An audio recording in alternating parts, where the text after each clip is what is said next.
If you learn Greek mythology from Disney cartoons or some Hollywood epic packed with explosions and muscles, hate to break it to you, but you fell for one big mythological fanfic. Movies took the Greek myths, slapped on a pretty filter, cut out the trauma, and turned vengeful, problematic gods into adorable heroes who just want to save the world and hug their dad. But real mythology? It's way messier. More jealousy, more revenge, way less moral lessons.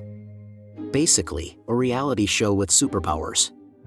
So today, we're busting the biggest lies movies told you about the Greek gods. The last one will seriously blow your mind. Hit that like button, subscribe to the channel, and come with me, because ancient Greece deserves justice and a decent screenwriter. In the movies, Aphrodite usually shows up as this ethereal goddess, wrapped in flowing silks, casting dreamy glances and walking in slow motion through flowers and white doves. A mix between the fairy godmother of love and Olympus's top influencer. But don't be fooled. Yes, Aphrodite was stunning, but she was also the personification of romantic chaos. She didn't just inspire desire, she messed with people's heads until they completely lost it. We're talking about someone who kicked off the Trojan War just because she wanted to win a beauty contest. That's right, she promised Paris the love of the most beautiful woman in the world, Helen, in this case, fully aware the girl was already married. The result? A 10-year war, thousands dead, and Troy left in ruins. And Aphrodite? Looking flawless, casually applying blush with a seashell. Aphrodite was more than just a pretty face. She was fire on Olympus, resentment covered in glitter, and a divine reminder that love, when poorly channeled, can be downright destructive.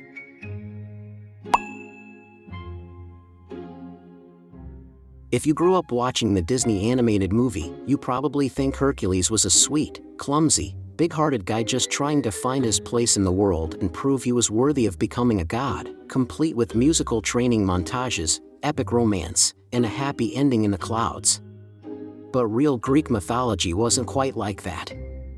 Hercules wasn't some hero in training, he was a ridiculously strong demigod, raised in a constant state of tension because Hera, Zeus's wife, absolutely hated his existence.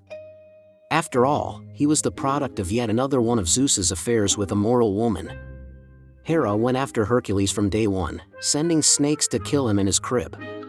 And his heroic feats? They didn't come from some noble desire to protect the weak. They came after a fit of madness caused by Hera, during which Hercules killed his own wife and children. Yep, a full-on family massacre that would make even a Turkish soap opera flinch. As punishment, he was forced to complete the famous 12 labors, which, unlike what the movies suggest, weren't levels to godhood, but a sacred sentence. Think of it as a mythological reality show filled with impossible tasks, deadly monsters, boss fights, and zero emotional support. So no, Hercules wasn't on some cute journey of self-discovery. He was a survivor of Olympian meltdowns who became a hero mostly because he didn't have a choice. If your only image of Zeus comes from the big screen, you might think he's some wise, white-bearded dad figure, protector of mortals, guide to heroes, and a just ruler from atop Mount Olympus. Now take a deep breath, because in actual mythology, Zeus was basically chaos with lightning bolts. He had a full-on compulsion for cheating. Literally. He turned into a swan, a bull, golden rain, an eagle, anything but a faithful husband. Hera, his wife, spent more time having meltdowns over his affairs than enjoying her immortality.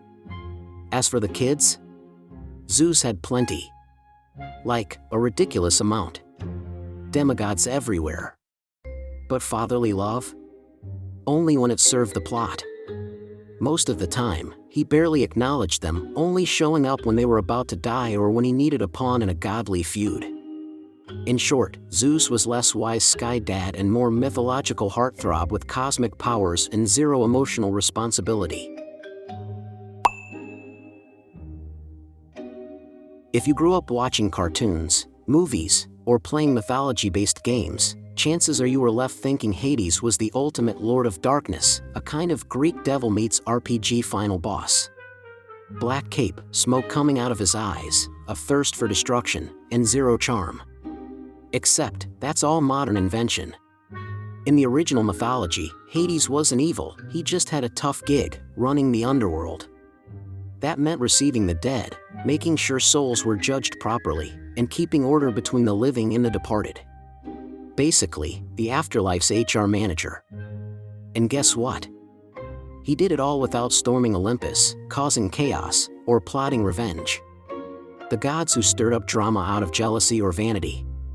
That would be Hera, Athena, Poseidon, even Zeus. Hades, in truth, was one of the most stable ones around.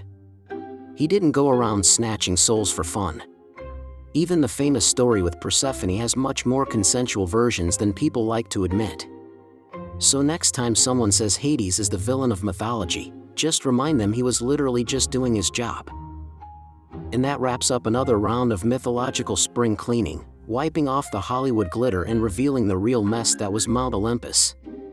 Greek mythology is far from a fairy tale. It's full of betrayal, breakdowns, creative punishments, and gods who would absolutely fail couples therapy. So next time a movie paints Zeus as Father of the Year or Hades as the token villain, just remember, it's fanfic. If you enjoyed uncovering these not-so-glamorous truths, hit that like button, subscribe, and turn on notifications. Because here, we bust myths with style. And if there's a historical inaccuracy in the script, we blame the gods. See you in the next video.